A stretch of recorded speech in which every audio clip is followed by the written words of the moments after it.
Hello students, welcome to our channel science zone by Usha Chain. तो बेटा आज हम कक्षा 10 का पाठ 2 अम्ल क्षारक एवं लवण के बारे में अध्ययन करेंगे। हमने इससे पिछली वाली जो वीडियो थी उसमें भी हमने अम्लों के गुणधर्मों और क्षारकों के गुणधर्मों के बारे में पढ़ा था। तो हमारे जो बाकी और कुछ गुणधर्म बच गए हैं उनका हम इस वीडियो में अध्ययन करेंगे।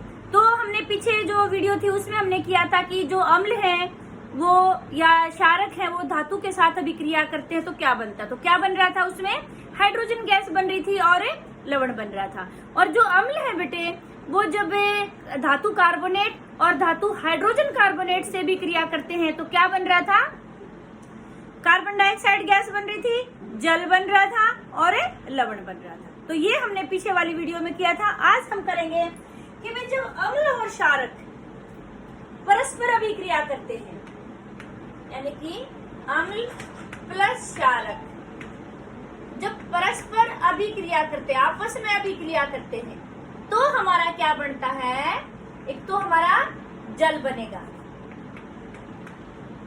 जल प्लस लवण। ठीक है, तो इसका उदाहरण ले लेते हैं। जैसे हमने अम्ल HCl अम्ल ले लिया बेटे, हमने क्षारक कोई भी ले लिया जैसे सोडियम हाइड्रोक्साइड NaOH। तो पहले हम जल निकाल देते हैं इसमें से। जल क्या होता है, H2O, यानी कि एक H तो ये ले लिया, एक H ये ले लिया, H2 हो गया, और O हमने ये ले लिया यहीं से ही, यानी कि ये चीज निकल गई हमारी। बाकी क्या बच गया, NaCl। अब कई बच्चे क्या करते हैं बेटे, ये गलती करते हैं, सोचते हैं Cl आगे लिखा हुआ ऐसे लिख देते हैं ClNa। नहीं, ये हमारा क्या हो गया, गलत हो गया। गलत क्यों हो गया, लिखना ही तो है। हम मैथ में कहते हैं A B या फिर B A लिखा तो एक ही बात है, नहीं, साइंस में ये रॉन्ग हो जाता है। साइंस में जब आप कोई भी यौगिक यानी कि कोई किसी भी यौगिक का जब सूत्र लिखते हैं बेटे, आपको ये बात याद रखनी है कि जो धनायन होता है, यानी कि जो धातुएं होती हैं, धातुओं के ऊपर धनायन होता है, अधातुओं के ऊपर ऋणायन होता है। जो धनायन वाले होते हैं यौगिक लिखते वक्त उसको हमेशा आगे लिखा जाता है। जैसे सोडियम आपने 9th क्लास में पढ़ा था, और 10वीं का जो फर्स्ट चैप्टर मैंने करवाया था तो उसमें भी कहा था कि जो आयनों वाली जो सारणी है वो याद करनी है। तो आप Na का क्या होता है, Na प्लस होता है और Cl माइनस होता है। अभी मैंने कहा कि जो प्लस वाले होते हैं वो आगे लिखने होते हैं, तो कैसे लिखेंगे, NaCl। तो इसलिए इस बात का ध्यान रखना है आपको कि जब आप लवण जब लिखेंगे तो किसको आगे लिखेंगे, जिसके ऊपर प्लस का होता है, यानी कि NaCl, सोडियम क्लोराइड। तो अब देखो बेटे, अम्ल जब क्षारक से अभिक्रिया करता है तो जल और लवण बनाता है। जो लवण है न ये अम्लीय है न ये क्षारीय है, उदासीन है। तो इस अभिक्रिया को क्या कहते हैं, उदासीनीकरण अभिक्रिया।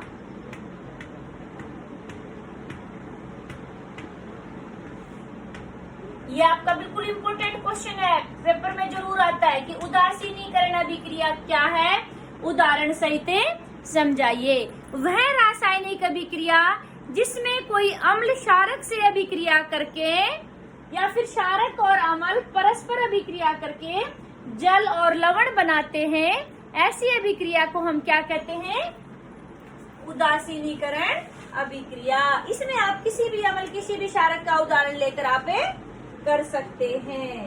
ठीक है, इस अभिक्रिया का आपने कहीं प्रयोग देखा अपने आसपास में, बिल्कुल देखा है।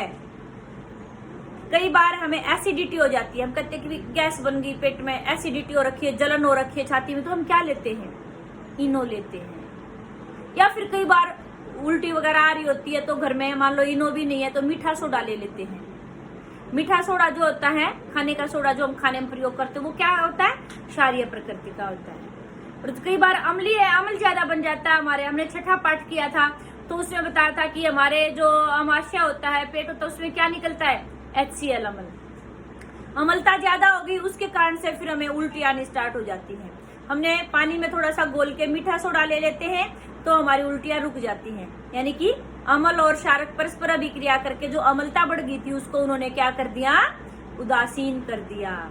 ऐसे ही जो इनो होता है बेटे वो भी क्या है, क्षारीय प्रकृति का होता है। जो अम्लता बढ़ जाती है तो अम्ल और क्षारक अभिक्रिया करके उसको क्या कर देते, उदासीन कर देते। और उदाहरण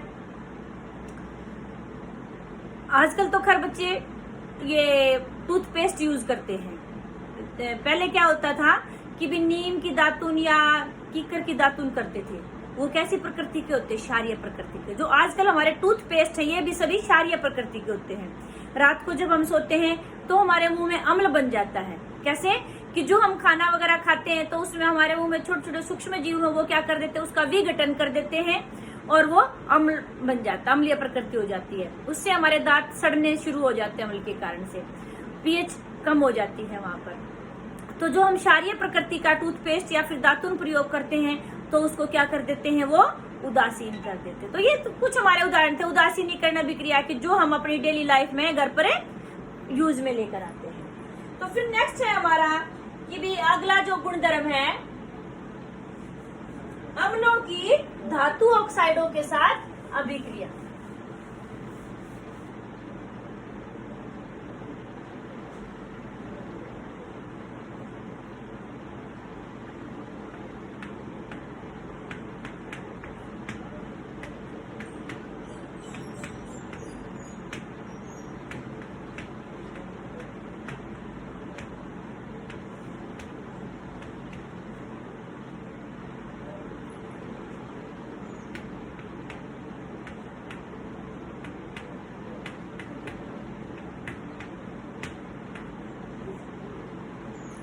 तो क्या होता है बेटे कि जो अम्ल है जब धातु ऑक्साइड के साथ अभिक्रिया करते हैं तो क्या बनाते हैं?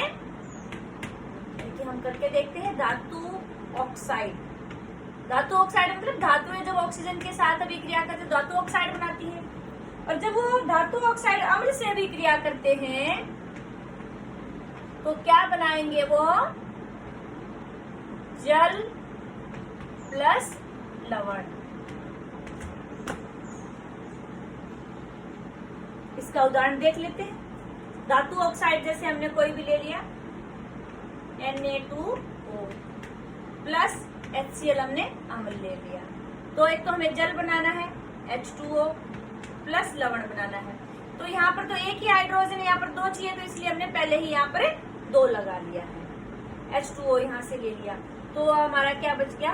NaCl, 2NaCl हो गया, क्योंकि यहाँ पर ये दो हैं, HCl के भी दो हैं। तो यानी कि हमारा क्या बन गया? जल प्लस लवण। तो बेटा एक प्रश्न और आता है यहाँ से हमारा कि जो धातु ऑक्साइड बने वो कैसी प्रकृति के हैं? अभी हमने इससे पीछे किया था कि अम्ल जब क्षारक से अभिक्रिया करते हैं तो क्या बना रहे थे? लवण प्लस जल। और अम्ल जब धातु ऑक्साइड से अभिक्रिया करते हैं तो क्या बनाते हैं? जल प्लस लवण। दोनों समान है हमारे। तो इसका मतलब जो धातु ऑक्साइड है हमारे वो कैसी प्रकृति के हो गए बेटे? क्षारीय प्रकृति के। अभी इसको एक बार हम समीकरण के उससे करके देखते हैं। ये प्रश्न आ भी सकता है कि सिद्ध कीजिए कि जो अम्लीय धातु ऑक्साइड है क्षारीय प्रकृति के या कैसी प्रकृति के हैं, समझाइए। अम्ल प्लस क्षारक, हमारा क्या बना था? लवण प्लस जल। ये उदासीनीकरण अभिक्रिया थी। और अम्ल प्लस धातु ऑक्साइड,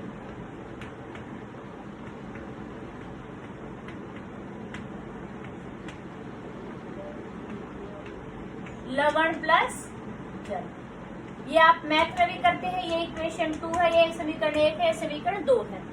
समीकरण 1 और 2 में जब हमारी राइट हैंड साइड इक्वेशन बराबर होती है तो हमारी ये लेफ्ट वाली भी, यानी कि समीकरण के एक तरफ का भाग जब हमारा बराबर तो दूसरी तरफ का बराबर होना चाहिए। तो ये कैंसिल हो गया, ये भी अम्ल है, कैंसिल हो गया। तो यानी कि क्षारक प्लस इज इक्वल टू धातु ऑक्साइड।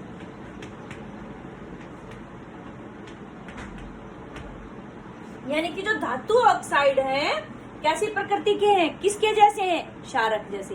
तो यानी कि यहां से सिद्ध हो जाता है कि जो हमारे धातु ऑक्साइड है वो क्षारीय प्रकृति के हैं। ठीक है बेटे। और जो ऐसे ही जैसे हमने अम्लों का किया है, जो हमारे क्षारक होते हैं ये भी बेटे क्या करते हैं, अधातु ऑक्साइड से अभिक्रिया करते हैं, यानी कि क्षारक भी अधातु ऑक्साइड के साथ अभिक्रिया। अब ये देखते हैं कैसी होती है। हमने यानी कि क्या बनेगा इसमें भी, क्षारक प्लस अधातु ऑक्साइड, हमारा क्या बन जाएगा इसमें, लवण प्लस जल। कैसे, उदाहरण लेते हैं। जैसे हमने सोडियम हाइड्रोक्साइड हमने क्या ले ली, जो हमारा ये था क्षारक ले लिया, और अधातु ऑक्साइड जैसे हमने CO2 ले लिया, कार्बन जो हमारा है अधातु है। तो हमारा क्या बन जाएगा, एक तो हम जल निकाल देते हैं, जल के लिए हमें यहाँ 2 लगाना पड़ेगा, ठीक है। तो प्लस लवण, लवण यानी कि हमारा बन गया H2O, एक O एक्स्ट्रा बच गया यहाँ पे। फिर हमारा क्या बन जाएगा, Na2CO3, क्योंकि CO2 तो ये है, एक ऑक्सीजन यहाँ से ले लिया, तो Na2CO3, तो ये हमारा लवण है। अब हमें ये देखना है कि जो अधातु ऑक्साइड है, जैसे हमने किया था कि धातु ऑक्साइड, वो कैसी प्रकृति के हैं। अब देखो, क्षारक प्लस अधातु ऑक्साइड, लवण प्लस जल। फिर हमने वही उदासीनीकरण अभिक्रिया को देखते हैं, क्षारक प्लस अम्ल, हमारा क्या बना है, लवण प्लस जल बना है। फिर वही जो 2 समीकरण है हमारे, इनमें हमारा राइट हैंड साइड वाली इक्वेशन बराबर है, तो इसलिए ये हमारी कैंसिल होगी। इधर भी क्षारक और क्षारक एक दूसरे से कैंसिल हो गए। तो जो अधातु ऑक्साइड है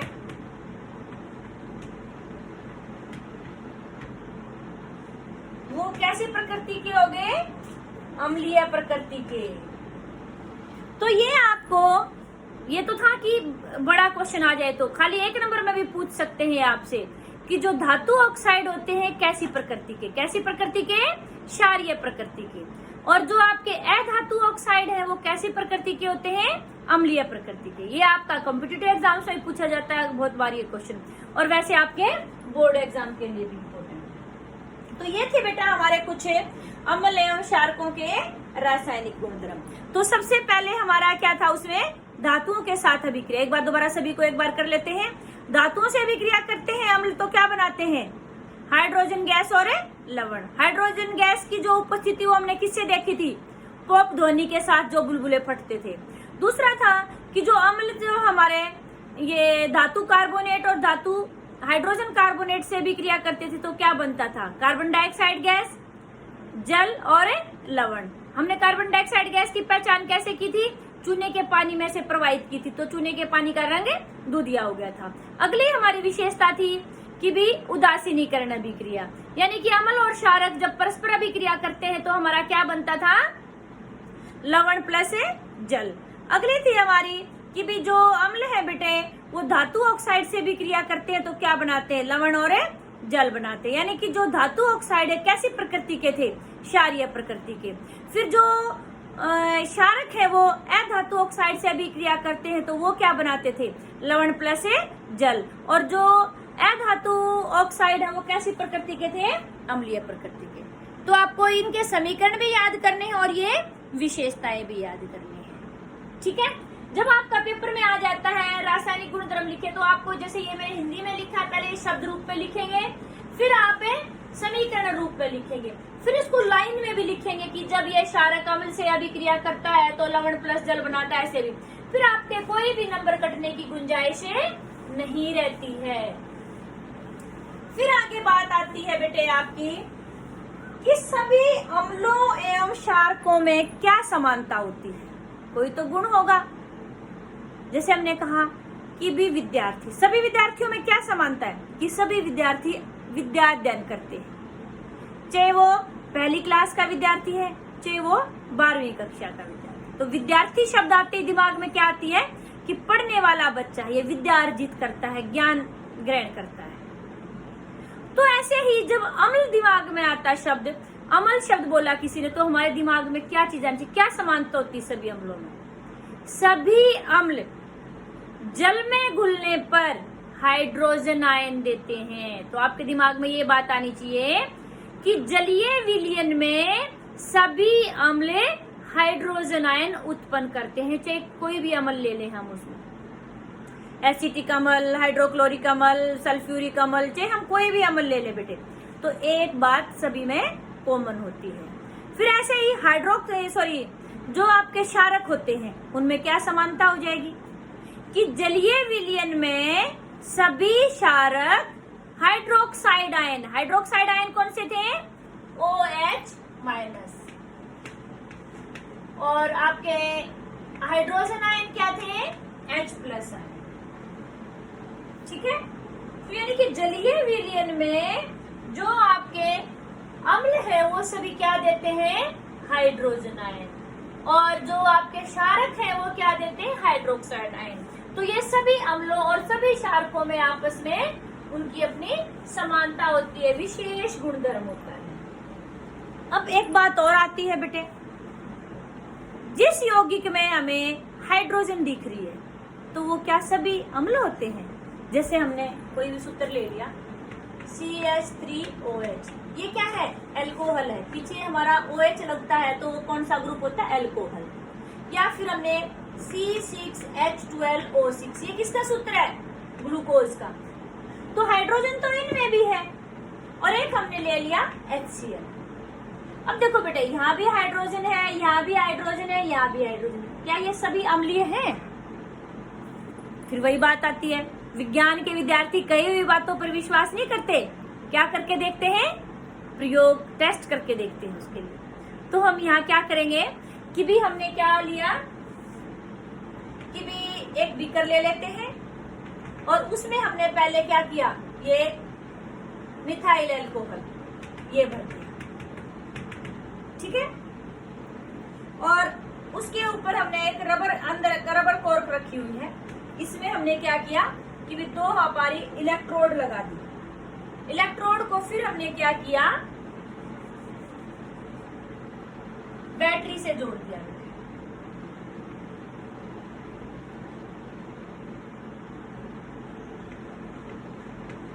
ये आपने छोटी क्लासेस में पढ़ा हुआ है, बैटरी के 2 सिरे होते हैं, जो बड़े वाला डंडा दिखाते हो प्लस के लिए होता है, छोटे वाला डंडा माइनस के लिए होता है।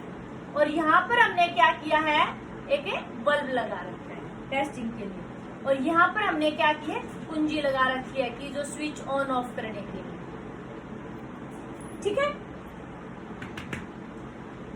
तो पहले हमने ये अल्कोहल ले लिया, हम देखते हैं कि भी जैसे इसमें रखा विद्युत, अभी हमने कहा था कि जो सभी अम्ल होते हैं बेटे वो क्या करते हैं, जलीय विलयन में क्या करेंगे, हाइड्रोजन आयन उत्पन्न करते हैं। अब आपको ये भी छोटी क्लास में पढ़ा हुआ है, 6ठी में भी आता है, 7वीं में भी आता है कि जो विद्युत धारा का प्रवाह होता है किसके कारण होता है, आयनों के कारण से। जब आयन नहीं होंगे तो विद्युत धारा प्रवाहित नहीं होगी। इसका एक उदाहरण आपने छोटी क्लास में ये भी किया था कि जो आशुद्ध जल होता है उसमें करंट नहीं लगता है, और जो वर्षा का पानी या जो टूटी वाला पानी होता है उसमें हमारा करंट लग जाता है। क्यों? क्योंकि आयन होते हैं उनमें, और अशुद्ध जल में कोई भी आयन नहीं होते हैं। तो यही बात है कि जब हमने यहाँ पर ये अल्कोहल रखा तो ये हमारा बल्ब नहीं जला। तो क्यों नहीं जला, इसका मतलब क्या हो, बल्ब नहीं जल रहा है, विद्युत धारा का प्रवाह नहीं हो रहा, तो इसका मतलब इसमें कोई भी आयन नहीं है, यानी कि इसने हाइड्रोजन आयन नहीं दिए, तो यानी कि अम्लीय प्रकृति का नहीं हुआ। फिर हमने क्या किया कि ग्लूकोज डाल के देखा इसके अंदर, फिर भी ये बल्ब नहीं जला, तो यानी कि ये भी अम्लीय प्रकृति का नहीं है। फिर हमने HCl डाला बेटे इसके अंदर, तो हमारा बल्ब जलने लग गया। तो इसका मतलब क्या हुआ कि HCl जो है उसने जल में घुल के क्या दिए, हाइड्रोजन आयन दे दिए, जब ये बल्ब हमारा जलने लग गया। ऐसे ही हमने NaOH ले लिया, क्षारक ले लिया, तो भी ये बल्ब जलने लग गया। बेटा जरूरी नहीं है कि हाइड्रोजन आयन ही हो, आयन होने चाहिए विद्युत के प्रवाह के लिए। जो क्षारक होते हैं OH माइनस आयन देते हैं, जो अम्ल होते हैं वो H प्लस आयन देते हैं। तो यानी कि जो हमने पदार्थ अलग अलग लिए थे, जो सभी पदार्थ जो दिखते हैं कि भी उनमें OH है या H है, वो जरूरी नहीं है। तभी कहते हैं हर पीली दिखने वाली चीज सोना नहीं होती, उसकी परख होती है, उसकी टेस्टिंग करके देखी जाती है। ऐसे ही जहां पर हमें किस भी यौगिक में H या OH दिखाई दे रहा है तो सभी अम्लीय व क्षारीय नहीं होते। यहाँ पर हम टेस्ट करते हैं कि किस में आयन उत्पन्न हो रहे हैं। जो H प्लस आयन देगा वो अम्ल हो गया, जो OH माइनस देगा वो क्षारक हो गया। तो ये बेटा आपका जो ये प्रयोग है ये NCERT के आपके क्वेश्चन में भी है, तो इसको जो हमारा क्रियाकलाप है इसको ध्यान से करना है। तो यहाँ से आपको एक बात बिल्कुल पक्का होगी कि जो अम्लों का अम्लीय गुणधर्म है किसके कारण से है? H प्लस आयन के कारण से। जब H प्लस आयन नहीं उत्पन्न होंगे जिस भी यौगिक में, यानी कि वो अम्लीय नहीं है। दूसरी बात एक और कि जो H प्लस आयन उत्पन्न करने के लिए क्या होना चाहिए? जलीय विलयन होना चाहिए, जल का होना जरूरी है। जो अम्ल होते हैं बेटे वो जलीय विलयन में ही H प्लस आयन देते हैं। मान लो हमने HCl ले लिया और वहां पर आसपास में कहीं जल नहीं है तो वो H प्लस आयन नहीं देंगे। तो दोनों एक दूसरे के पूरक हैं, जल जरूरी है और H प्लस आयन होने यानी कि अम्ल का होना जरूरी। अम्ल हम कब कहेंगे? जब वो जलीय विलयन में H प्लस आयन देगा। ये आपका NCERT का भी क्वेश्चन है एक कि हम शुष्क हाइड्रोक्लोरिक जो गैस है, शुष्क हाइड्रोक्लोरिक, बात ध्यान देनी है, यानी कि HCl क्या अम्ल है लेकिन वो शुष्क है, वो क्या करेगी? नीले लिटमस पत्र का रंग नहीं बदल रही। क्यों? क्योंकि H प्लस आयन उत्पन्न नहीं होंगे, शुष्क है। तो H प्लस आयन कब उत्पन्न होते हैं? जलीय माध्यम में, तो इसीलिए उसका रंग नहीं बदलता है। यानी कि H प्लस आयन उत्पन्न करने के लिए क्या चाहिए? जलीय माध्यम का होना जरूरी है। तो यानी कि जो अम्लों का अम्लीय गुण है किसके कारण है? H प्लस आयन के कारण से। और H प्लस आयन कब उत्पन्न होते हैं? जलीय माध्यम में। ठीक है बेटे। फिर आगे बात आती है, हमने अभी कहा था कि भी जो अम्ल है उनका अम्लीय गुण किसके कारण था? H प्लस आयन के कारण से। यानी कि HCl प्लस H2 जब जल में घुलते हैं तो क्या प्रदान करते हैं? ये हमारे अभी हमने कहा था कि भी H प्लस आयन उत्पन्न करते हैं। लेकिन जो ये H प्लस आयन है बेटे ये स्वतंत्र नहीं रहते हैं, इसको हम H2O प्लस आयन के रूप में लिखते हैं, सॉरी H3O। जो H प्लस आयन उत्पन्न हुए ये क्या करते हैं? H प्लस आयन दोबारा जल के जो अणु होते हैं उनके साथ अभिक्रिया करके H3O प्लस आयन बना देते हैं और इसको बोलते हैं हाइड्रोनियम आयन।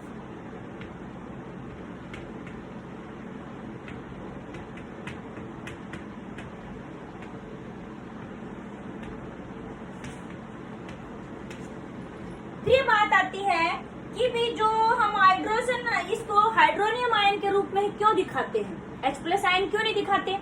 क्योंकि जो H प्लस आयन है बेटे वो स्वतंत्र रूप से नहीं रह सकते हैं। जब किसी अम्ल को जलीय विलयन में डाला जाता है तो वो H प्लस आयन उत्पन्न करता है, वो स्वतंत्र रूप से नहीं रह सकते H प्लस आयन, इसलिए तुरंत जल के अणु के साथ अभिक्रिया करके क्या बना देते हैं? Hydronium ion. तो इसीलिए H प्लस आयन को हाइड्रोनियम आयन के रूप में दर्शाया जाता है।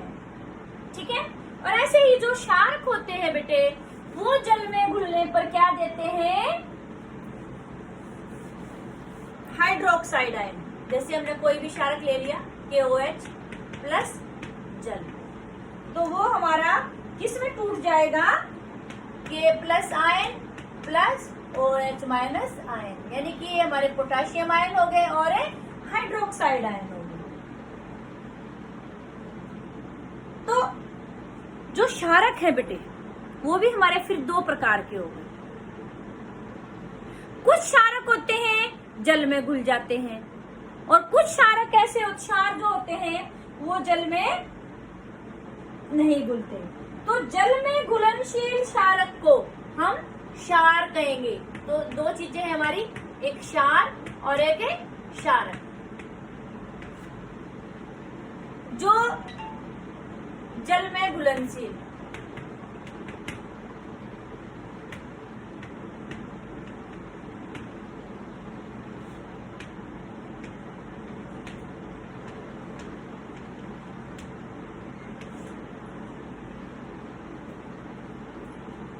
अब देखो बेटे, क्षारक सभी हैं, लेकिन जो क्षारक जल में घुल जाएंगे उन्हें हम क्या कहेंगे? क्षार। लेकिन सभी क्षार क्षारक नहीं होते। यहां पर प्रश्न आता है कि सभी क्षार क्षारक होते हैं, लेकिन सभी क्षारक क्षार नहीं होते। इसका मतलब क्या समझे कि जैसे उदाहरण से समझाती हूँ। सभी बच्चे विद्यार्थी नहीं होते, सभी विद्यार्थी बच्चे होते हैं। जो बच्चे पढ़ने आते हैं स्कूल में वो क्या हो गए, यानी कि जो विद्या ग्रहण करते हैं वो विद्यार्थी हो गए। कुछ बच्चे ऐसे भी होंगे, अपने आस पड़ोस में आपने देखा होगा कि वो स्कूल नहीं आते, वो पढ़ते ही नहीं बिल्कुल भी, तो वो क्या है? बच्चे तो वो भी और बच्चे आप भी हो। तो सभी बच्चे विद्यार्थी नहीं है, लेकिन सभी विद्यार्थी क्या है? बच्चे हैं। यानी कि ये भी क्षारक है, ये भी जो आपके क्षार है ये भी क्षारक है, और जो बाकी क्षारक तो क्षारक ही है। जो क्षारक जल में घुल जाएंगे उन्हें हम सिर्फ क्षार कहेंगे, लेकिन सभी क्षारकों को क्षार नहीं कहेंगे। क्षार किन क्षारकों को कहेंगे? जो जल में घुल जाते हैं उन्हें हम क्या कहेंगे? क्षार कहेंगे। कुछ क्षार की जो विशेषताएं क्या होती है बेटे, ये छू कर देखते, स्पर्श करके देखते तो चिकने होते हैं, इनका स्वाद कड़वा होता है, और ये किसी वस्तु पर लग जाते हैं तो क्या करते हैं? संक्षारण करते हैं, यानी कि उस वस्तु पर जंग लगा सकते हैं। और इनको कभी भी छूना या चखना नहीं चाहिए, क्योंकि ये हमारे लिए क्या हो जाते हैं? हानिकारक हो जाते हैं। तो आज के लिए इतना ही बेटे। अच्छा, एक बात, एक चीज और आती है, आपने सुना भी होगा और ये इम्पोर्टेंट क्वेश्चन भी है। जल को अम्ल में मिलाना चाहिए या अम्ल को जल में? बात तो आप ये कहेंगे, बात तो एक ही है मैडम, खरबूजा चाकू के ऊपर गिरे या चाकू खरबूजे पर गिराओ, कटना तो किसको है? खरबूजे को ही। लेकिन ये आम जो कहावत है विज्ञान में नहीं मानी जाती। विज्ञान में क्या है बेटे? सोच समझ के किया जाता है कि कौन सी चीज किस में डालनी है। तो यहाँ मैंने पूछा था कि अम्ल को जल में मिलाएंगे या जल को अम्ल में मिलाएंगे। तो यहाँ पर क्या करते हैं? अम्ल को जल में बूंद बूंद करके मिलाया जाता है, हिलाते हुए मिलाते हैं। क्यों मिलाते हैं ऐसे? क्योंकि जो बेटे अम्ल और जल की जो अभिक्रिया है बहुत ही ऊष्माक्षेपी अभिक्रिया, यानी कि बहुत अधिक ऊष्मा निकलती है।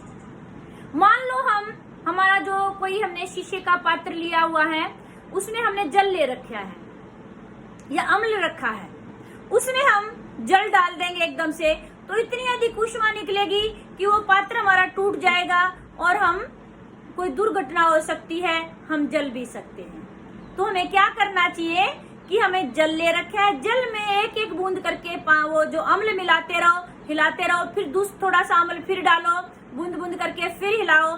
तो इस तरह से हम जो हमारा अम्ल है उसको तनुकृत कर सकते हैं। तो ये बात आपको याद रखनी है कि कभी भी अम्ल के अंदर जल नहीं मिलाना चाहिए, बल्कि जल के अंदर अम्ल मिलाना चाहिए, वो भी कैसे? बूंद बूंद करके और हिलाते हुए। ऐसा क्यों करना चाहिए? क्योंकि जो अम्ल और जल की जो अभिक्रिया है वो कैसी है? ऊष्माक्षेपी। इसमें बहुत अधिक ऊष्मा निकलती है और हमारा जो पात्र होता है जो जिसमें हमने अम्ल रखा हो वो फट सकता है, दुर्घटना हो सकती है और हमें जल भी सकते हैं। ये इम्पोर्टेंट क्वेश्चन है, कई बार एग्जाम में आया हुआ है ये, और आपकी एनसीईआरटी में भी ये क्वेश्चन दिया हुआ है। फिर आगे एक बात और आती है कि भी तनुकरण। तनुकरण क्या होता है बेटे?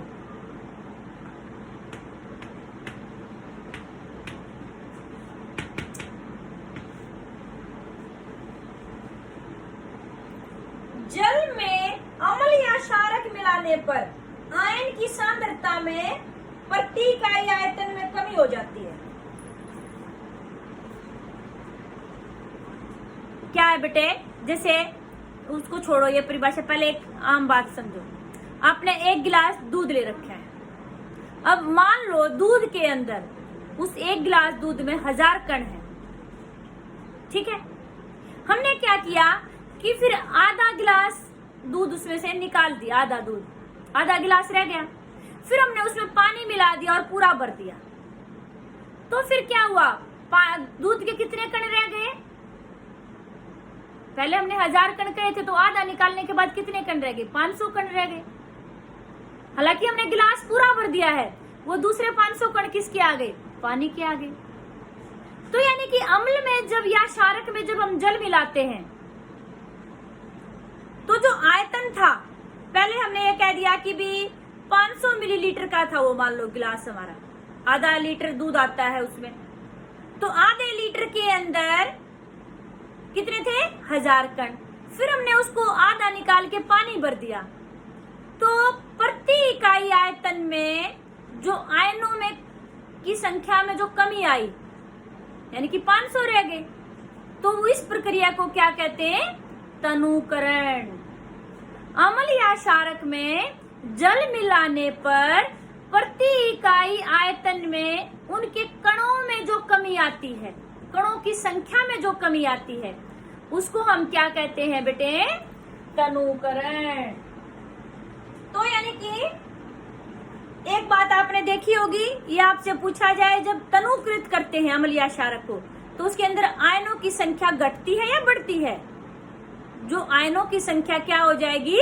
कम हो जाएगी। तो इसी के आधार पर फिर 2 तरह के रखे जाते हैं अम्ल या क्षारक, तनु अम्ल और सांद्र अम्ल। तनु मतलब पतला, उसके अंदर आयन कम है अम्ल के या क्षारक के, और सांद्र मतलब उनकी सांद्रता अधिक है, उसके अंदर आयनों की संख्या प्रति इकाई आयतन जो आयनों की संख्या अधिक है। तो ये क्वेश्चन आपसे पूछा जा सकता है कि तनुकृत करते वक्त क्या होता है? आयनों की संख्या घटेगी या बढ़ेगी या समान रहेगी? आयनों की संख्या कम हो जाती है, किसके? प्रति इकाई आयतन के हिसाब से। तो ये प्रक्रिया क्या कहलाएगी? तनुकरण। ठीक है, तो ये आपको वीडियो समझ में आई और अच्छी लगी तो इसको शेयर और लाइक जरूर करें। आपको किसी में बेटा किसी भी टॉपिक में कोई डाउट है तो आप कमेंट सेक्शन में जाके कमेंट करके जरूर पूछें। और जिसने चैनल सब्सक्राइब नहीं किया है वो चैनल सब्सक्राइब करें। थैंक यू बेटा।